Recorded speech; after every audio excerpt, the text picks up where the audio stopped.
Olá, pessoal, tudo bem? Voltamos então para o ponto número 20.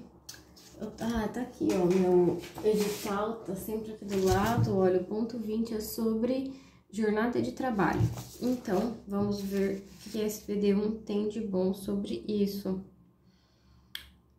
Vamos ver, eu tô vendo aqui oitava turma, SBDI1, achei aqui um. E é uma discussão sobre se é permitida apuração pela média da jornada de trabalho relativa ao período não abrangido pelos cartões de ponto, parcialmente juntados aos autos. Bem, aqui eu grifei que é disso que, em regra, que a jurisprudência da Corte se firmou no sentido de que não é possível a apuração pela média da jornada de trabalho relativo ao período que não foi abrangido pelos cartões de ponto, que foram parcialmente juntados. Mas, nesse caso aqui em especial, nós temos uma distinção, tem o distinguishing, porque tem uma prova oral que demonstra que o sistema de controle de jornada era sim fidedigno. E isso dá lastro a determinação de que no período faltante, ao invés de se adotar a jornada declinada na petição inicial, ou mesmo uma média aritmética da jornada refletida nos cartões de ponto juntados, fosse considerada a maior jornada registrada nestes. E aqui continua, considerando que a presunção a que alude a súmula 338, inciso 1 do TST é apenas relativa, podendo ser elidida por outras provas dos autos e que não houve determinação de apuração pela média da jornada refletida nos registros juntados, não há falar em contrariedade ao referido verbete sumulado. Bem interessante. Agora, essa aqui, deixa eu ver de quando que foi, eu só falei, a SBDI1 foi de março de 2021. Agora, nós temos aqui também, março de 2021, SBDI1, sobre se aplica-se a súmula 366. A súmula 366 aqui é que não serão descontados nem computadas como jornada extraordinária as variações de horário de registro de ponto não excedentes de 5 minutos, observado o limite máximo de 10 diários. E se ultrapassa é considerado tudo. Então, se isso aqui, se essa súmula é aplicada por analogia aos casos de variação ínfima do intervalo intra-jornada. Aí vamos ver, SBDI1.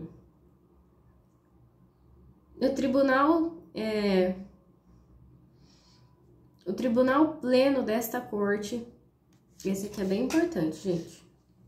O Tribunal Pleno, no julgamento do tema 14 do incidente de recurso repetitivo, firmou tese jurídica aplicável aos casos anteriores à vigência da Lei 13.467, no sentido de que a redução eventual e ínfima do intervalo intra-jornada, assim considerada aquela até 5 minutos no total, somados os do início e término do intervalo, decorrentes de pequenas variações de sua marcação no controle de ponto, não atrai a incidência do artigo 71, parágrafo 4º, e a extrapolação desse limite acarreta as consequências jurídicas previstas na lei e jurisprudência. Então, eles estão, de certa forma, aqui aplicando por analogia. Ah, olha só, a parte aqui que eu não tinha grifado, mas está falando aqui que considera-se, então, por analogia, o artigo 58, parágrafo 1º e a súmula 366. Então, para esse tema aqui, é importante a gente falar alguns requisitos, né? Tem aqui o artigo 58, parágrafo 1º, vou também aqui grifar mais uma vez, porque estarão no gabarito com certeza, né? Então, a gente tem aqui o artigo 58, parágrafo 1º da CLT. De artigo, a gente tem também aquele 71, parágrafo 4º. De súmula, nós temos a 366. E de jurisprudência, tem o tema 14, do incidente de recurso repetitivo, que foi decidido pelo Tribunal Pleno. Nossa, bem... Eu acho que esse aqui vai estar em algum lugar, ou na primeira fase, ou na segunda, enfim, bem importante, né? Mas aqui é a quarta turma, SBD1, achei outra aqui. E tá, hoje a discussão desse caso, que foi julgado em janeiro de 2021, é sobre se aplica-se a súmula 85, inciso 4º, na hipótese de descaracterização da jornada 12/36. Bem, vamos ver. Considerado o potencial... deixa eu ver aqui, ó. Tem aqui o que é 85, inciso 4º, né? A súmula, o que é? A prestação de horas extras habituais descaracteriza o acordo de compensação de jornada. Nessa hipótese, as horas que ultrapassarem a jornada semanal normal devem ser pagas como horas extras. E quanto àquelas destinadas à compensação, deve ser pago a mais apenas o adicional por trabalho extraordinário. Então, é sobre isso. E aqui diz o seguinte: considerado potencial lesivo à saúde do trabalhador, o regime especial de trabalho em escala 12/33 não se confunde com o sistema de compensação de carga horária em módulo semanal, a que alude a súmula 85. Então, o que ele está falando aqui é que a súmula 85 trata de uma situação diferente do que a 12/36. Desse modo, a jurisprudência desta subseção é no sentido de que, diante da extrapolação habitual da jornada, é inaplicável a súmula 85 para o efeito de restringir a condenação relativa às horas extras deferidas ao pagamento apenas do adicional. Então, aqui não paga apenas a parte do adicional quando extrapola, paga-se tudo. Bem interessante. Depois a gente tem aqui oitava turma, quinta turma.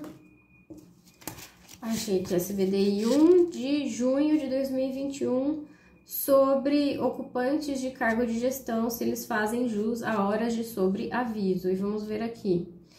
A SBDI 1 já decidiu que o empregado exercente de cargo de gestão, previsto no artigo 62, que receba gratificação de função, se houver superior ao montante do respectivo salário acrescido de 40%, não tem direito a horas de sobreaviso na forma do 244, parágrafo 2º, e da súmula 428, porque não é abrangido pelo regime de duração do trabalho limitado a 8 horas diárias. Então, isso geraria um paradoxo insanável, porque reconheceria a submissão à jornada. Então, aqui foi mencionado o artigo 62, inciso 2, foi mencionado a súmula 428 do TST e o artigo 244, parágrafo 2º da CLT. O que mais? A gente tem aqui oitava turma, segunda turma, SBDI 1. Advogado aprovado em concurso com previsão de 40 horas semanais tem direito a horas extras? Vamos lá. Nessa esteira de julgados dessa... isso aqui foi julgado em agosto de 2021. Na esteira de julgados dessa subseção e de todas as turmas deste tribunal, em exame de casos de advogado admitido após o advento da Lei 8906 de 94, aplica-se o princípio da vinculação às regras do edital do concurso público, concluindo-se que a previsão de jornada de 8 horas de trabalho no edital do concurso equivale ao regime de dedicação exclusiva. E deixa eu ver aqui em cima, eu só grifei isso, mas isso não responde a pergunta. Deixa eu ver a parte aqui de cima. Trata-se de controvérsia acerca da jornada de trabalho do advogado empregado contratado mediante concurso público, cujo edital estabeleceu 40 horas semanais de trabalho. Bom, não tá falando aqui na SBDI 1 nessa parte se ele tem direito às horas extras. Está dizendo aqui que aplica-se o princípio da vinculação às regras do edital quando o advogado é admitido após o advento da Lei 8906. e que isso equivale a um regime de dedicação exclusiva. Agora, honestamente, eu não sei o que isso significa. Se no caso de dedicação exclusiva ele não teria direito a hora extra, mas eu acho que não faz sentido. É algo que eu confesso que eu vou colocar aqui, ó, estudar, porque eu não sei. Mas, bom, dessa decisão, então, é que após a lei, e quando tem edital, é vinculado às horas de edital. E agora, quem quiser descobrir sobre as horas extras, tem que pesquisar, igual eu farei depois. Aqui nós temos algo da quinta turma. Quinta turma. Terceira turma. Sétima turma.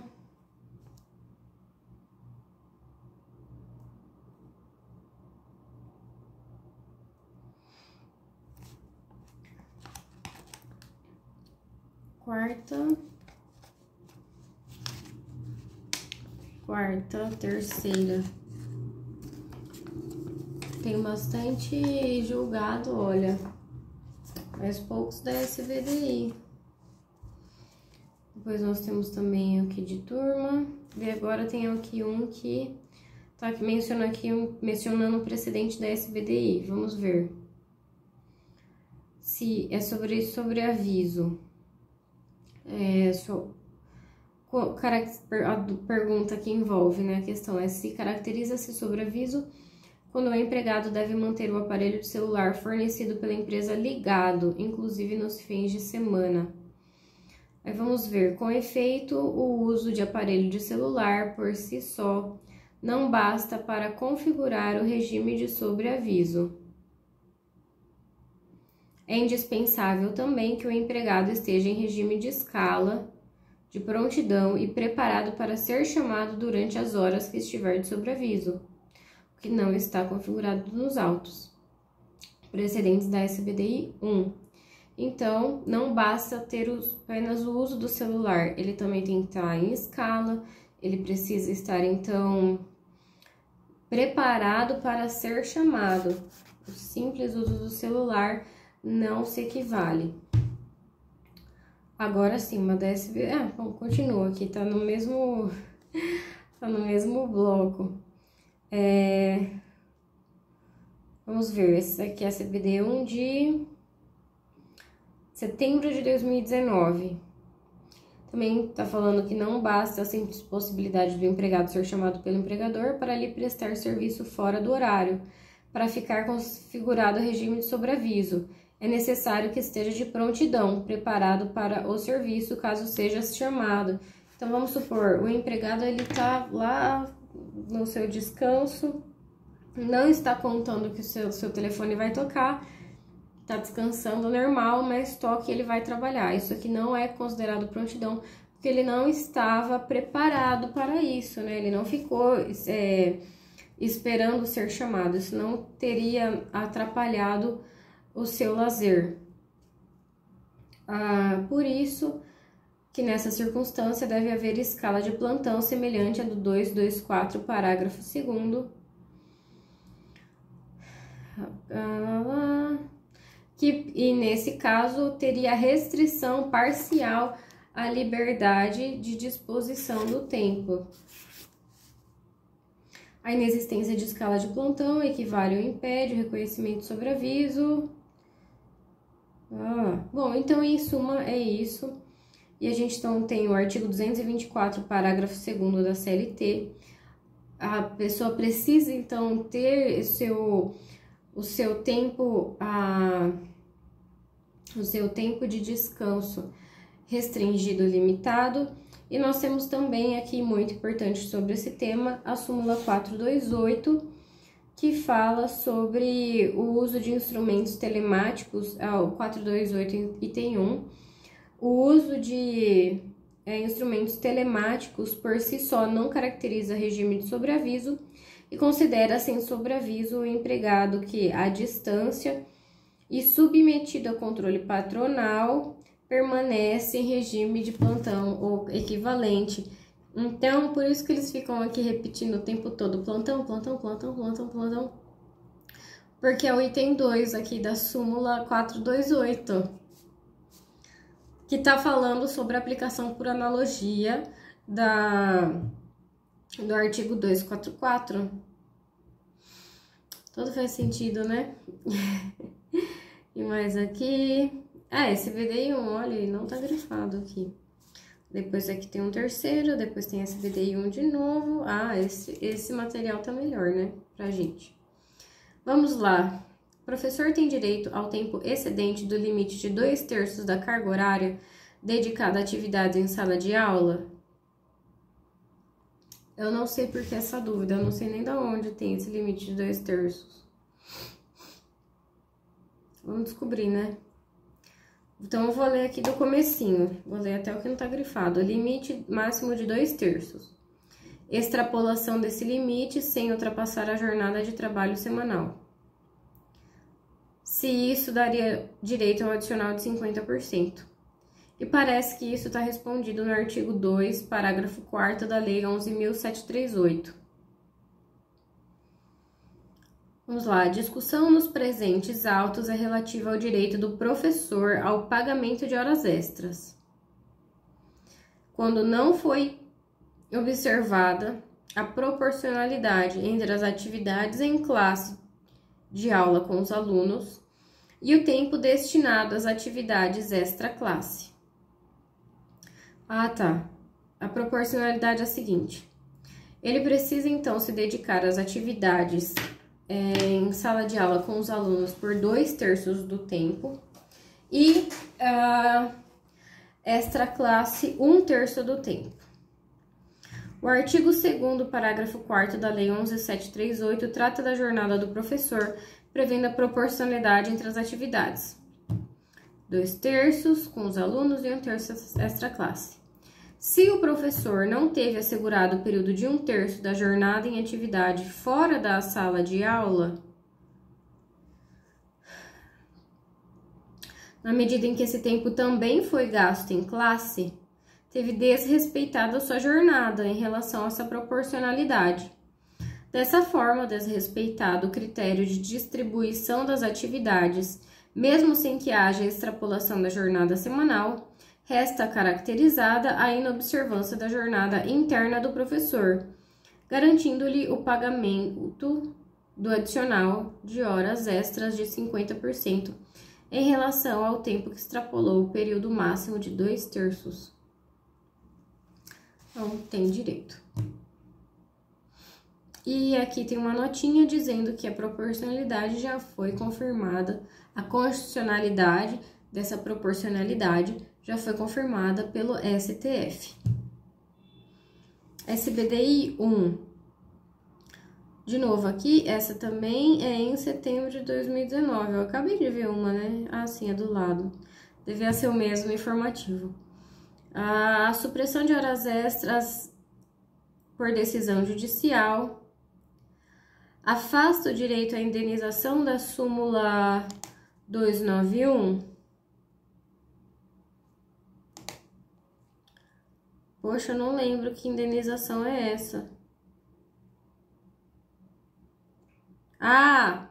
Acho que é aquela indenização de quando o funcionário sempre recebia hora extra e aí ele não recebe mais, cortaram, ele tem que receber uma indenização com base numa analogia que foi feita em uma lei que prevê esse direito. Muito bem. A jurisprudência desta Corte Superior tem se orientado no sentido de que a supressão de horas extras decorrentes de decisão judicial... Porque essa súmula, uma observação, essa súmula ela é aplicada para os casos que a supressão é feita por ato unilateral do empregador, pelo visto, né? Eu não me recordo, mas pelo que eu estou entendendo aqui seria isso. E aqui a discussão é se essa súmula que ela é aplicada para quando o empregador decide que não haverá mais a prestação de hora extra, também seria aplicada quando quem decide isso é decisão judicial. E aqui está falando então que a jurisprudência dessa corte tem se orientado no sentido de que A supressão de horas extras decorrentes de decisão judicial não afasta o direito do empregado à indenização prevista na súmula 291. Então, continua valendo a súmula, porque a decisão judicial não afasta o direito à indenização da súmula. Aí continua aqui, consoante entendimento da SBDI, é devida à indenização na súmula 291, ainda que a supressão tenha ocorrido de termo de ajuste de conduta. Então também, olha só. Ai, ai. Ele tem direito à indenização nos casos de quando é unilateral do empregador, que ele decide que não vai ter mais, quando é por decisão judicial e também por TAC. Depois a quarta turma. Depois é sétima turma, SVDI 1. Sobre bancários, avaliador executivo, fedúcia especial. Vamos ver. As atividades desempenhadas pelos empregados da Caixa Econômica, essa decisão é de 11 de novembro, né? Novembro de 2021. Então, está dizendo aqui que as atividades desempenhadas pelos empregados da Caixa que exercem a função de avaliador executivo, que certificam garantias de penhor, têm um impacto econômico na empresa, e isso evidencia uma fidúcia especial. Não se tratando, então, de uma questão meramente técnica. E se eles recebem uma gratificação, então, superior a 1/3 do cargo efetivo, ele enquadra-se na exceção do artigo 224, parágrafo 2º, razão pela qual não faz jus ao pagamento da 7ª e 8ª hora como extra. Muito bem, então tem a fidúcia especial, se receber 1/3, etc. Depois vamos lá.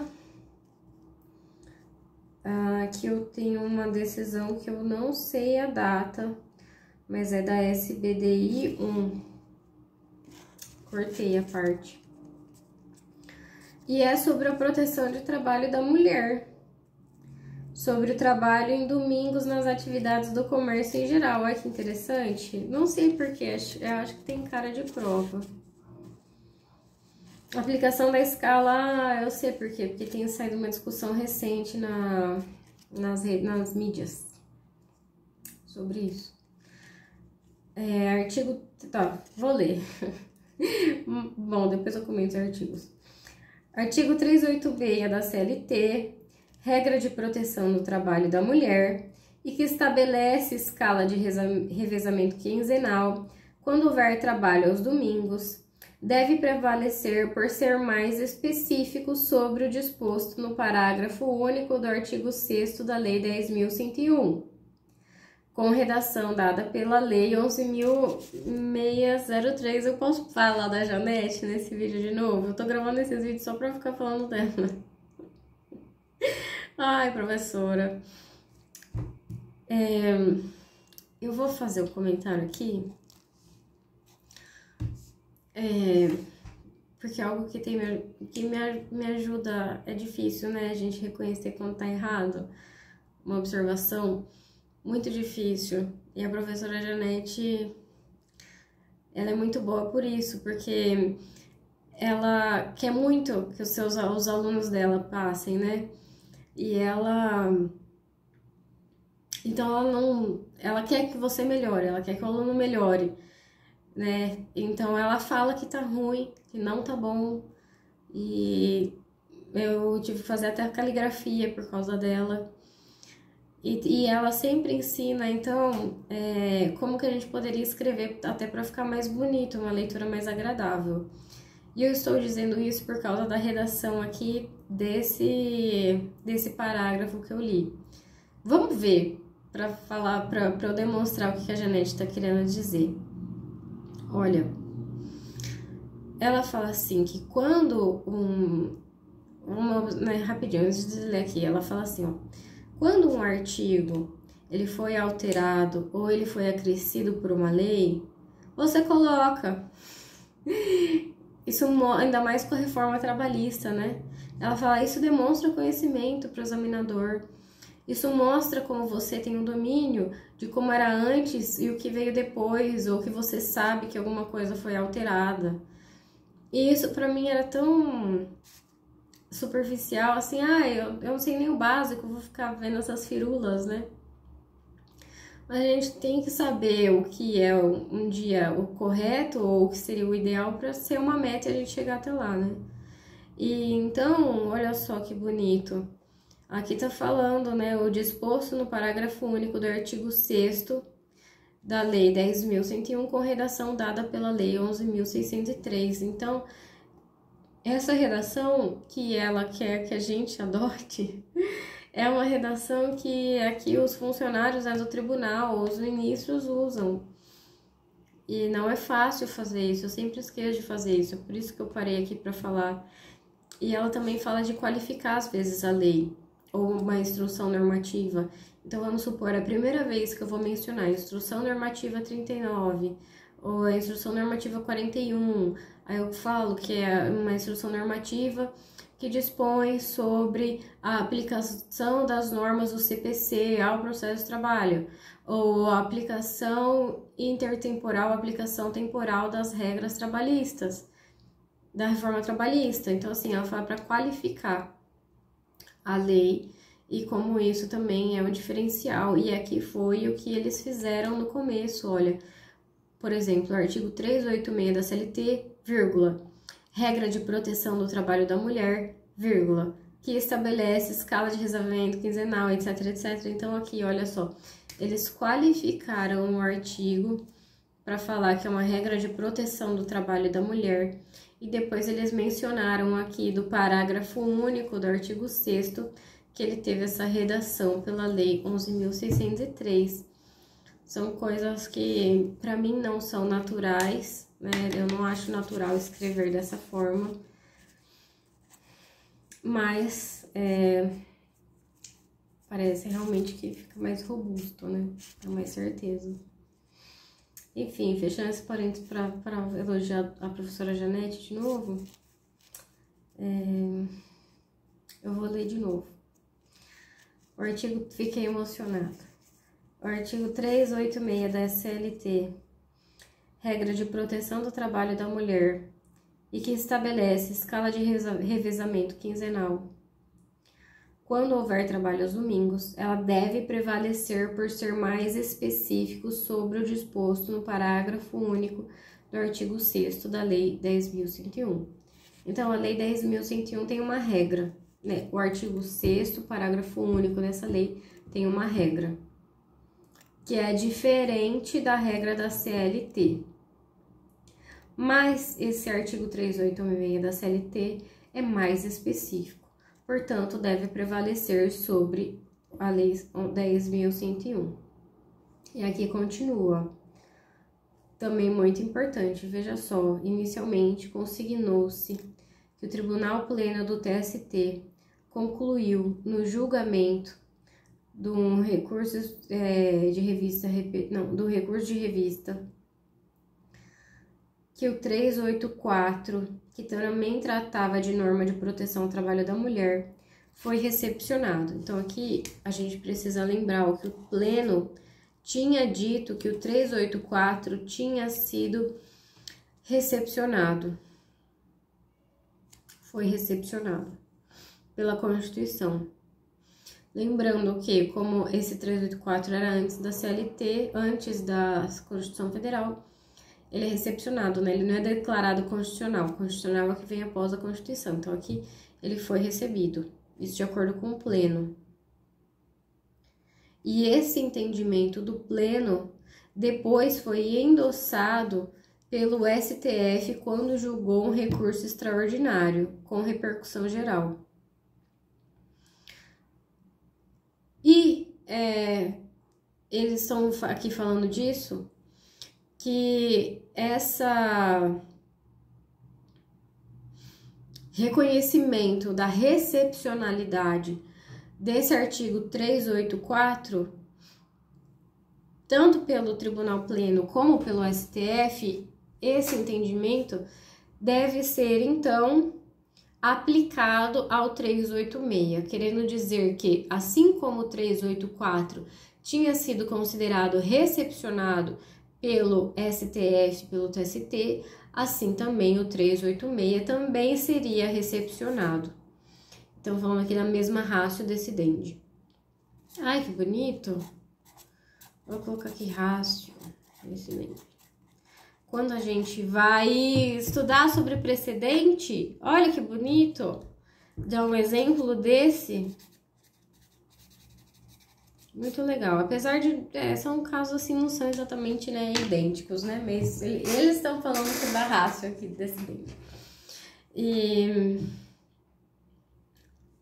outra observação, que esse artigo 384 aqui, ele falava da regra dos 15 minutos de hora extra. Ele, apesar de ter sido considerado recepcionado pelo TST e pelo STF, ele foi revogado pela reforma trabalhista. Muito bem. O critério da especialidade entre aqueles que servem a resolução de antinomias. Olha que, ai gente, que julgado maravilhoso! O critério da especialidade entre aqueles que servem a resolução de antinomias. Olha quanta coisa preciosa! Resolução de antinomias, nunca uso esse termo.